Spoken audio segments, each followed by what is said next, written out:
What's going on, everybody? Welcome back. My name is Christopher J. How are you doing? As you can see, there have been some changes to the channel. I'm going to go in a different direction. I just feel that it is my responsibility and my duty to talk about what's going on in the world today, specifically police related incidents. I just feel that many people are misinformed about police procedures and conduct. So I just want to give my perspective on things as a former law enforcement officer and a regular Joe Schmo citizen. So as I've mentioned previously, I was prior law enforcement for 20 years. So I believe I qualify to talk about a lot of these incidents. A lot of these incidents I've actually been involved with, on duty and seen, the chaos and all the things that go on around it. So, with that being said, you saw the title, so you know what we're going to talk about today. And the next couple videos, I'm going to catch up with some things. I'm a little bit behind because I just started the channel, but I'm going to get into the Kyle Rittenhouse situation, and I want to talk about the Daniel Prude situation, and that will be upcoming videos. So, but we're going to talk about Jacob Blake today. So, Jacob Blake was a 29-year-old black male, Kenosha, Wisconsin resident. On August 23rd, 2020, he was shot by a Kenosha Police Department 7 times in the back. So you're probably hearing that and you're outraged if you haven't seen a video. Well, there was a video produced later on through cell phone, and in the video, you'd be even more outraged when you see it. All you're seeing is a black male walking around to the front of his vehicle and 2 white officers following him. Subsequently, he was shot in the back 7 times. So I could see the outrage when it happened because you only had one side of you only had one view of the video. And from what was reported, it was reported that actually that officers were responding there because there was a fight between 2 women, and apparently Mr. Blake was supposedly or allegedly breaking up the fight. So a second video was produced later, and it shows actually Mr. Blake was involved more than what was initially reported. We later found out through police dispatch radio, and also a second video. It shows that Mr. Blake was actually struggling with officers, and it was also later learned that they attempted to tase him. There was a deployment of the taser. However, it was ineffective. And if you don't know a lot about tasers have leads on them. And if those leads don't connect, they won't be effective. So you pretty much have to throw that out the window. So, but anyway, in the second video, it shows Mr. Blake walking, struggling with officers. The officers tried to tase him. Obviously, it was ineffective, and then he was strong enough to get away from the officers and walk around the front of his car and open the front door. So you're probably, if you're not familiar with the situation, you're probably still outraged of how he got shot in the back. So let's jump back to the actual radio, the dispatch radio. Dispatch radio confirmed that he had an active warrant for sexual assault, domestic abuse, and disorderly conduct. So he already had an active warrant. So officers already had prior knowledge before they responded that he had an active warrant. So he was already going to be placed under arrest once they got there. So that's number one. They do get there, and I believe from the video, as I was seeing, they did try to detain him, tried to arrest him, and was unsuccessful. So that's resisting arrest. That's 2. That's 2 now. That's arrest warrant and resisting arrest. So, I mean, people, they just couldn't just let him walk away. They couldn't let him go. They had to stop him. There was no way they were allowing him to get back in that car. Now I'm going to touch briefly on the 7 shots. Do I think 7 shots is excessive? I do. I think they're excessive. However, Kenosha Police Department does not have body cams. So I can't tell what happened between the time Mr.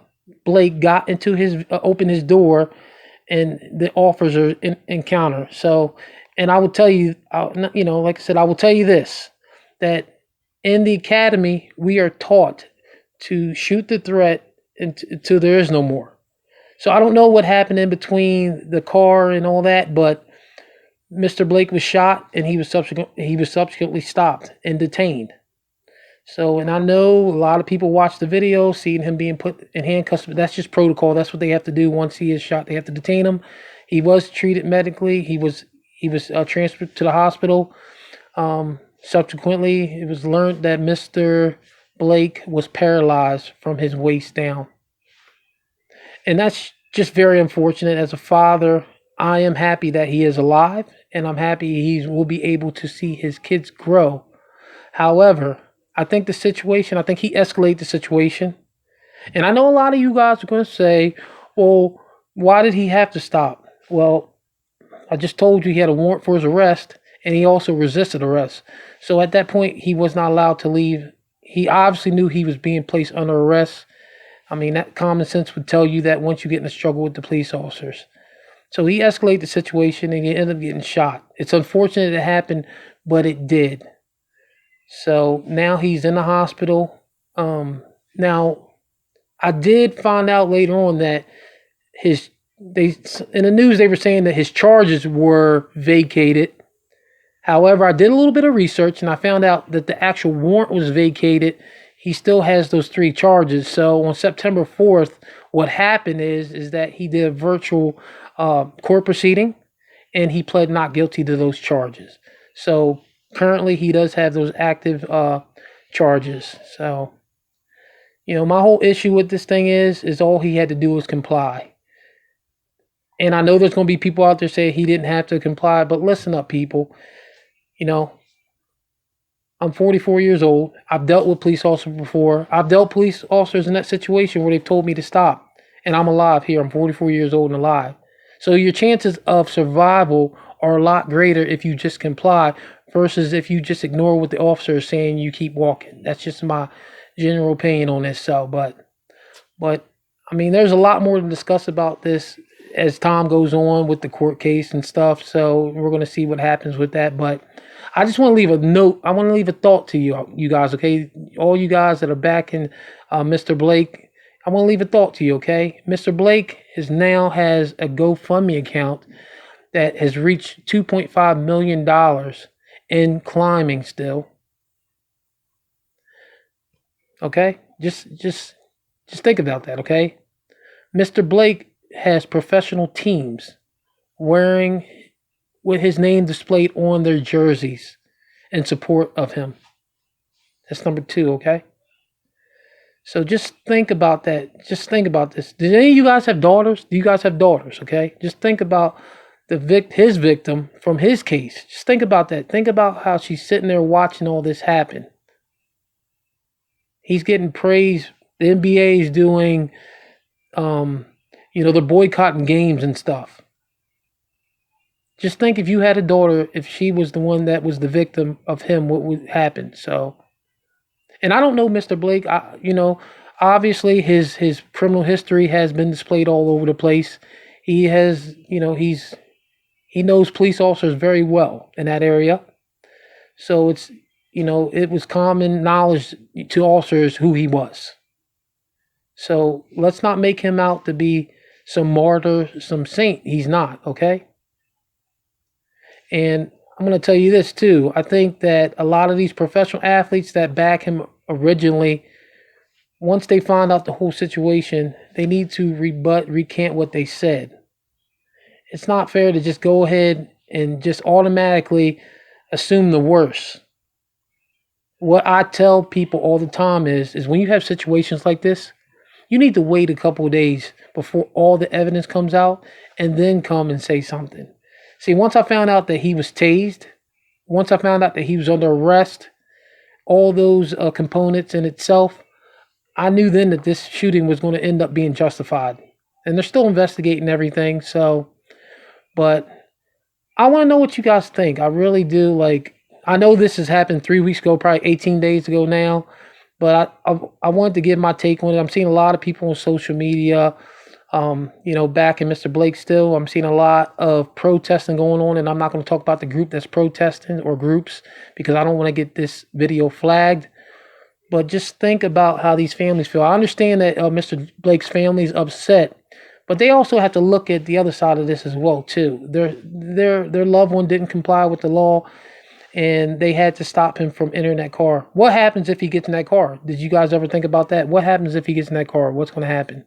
There's many what ifs in this.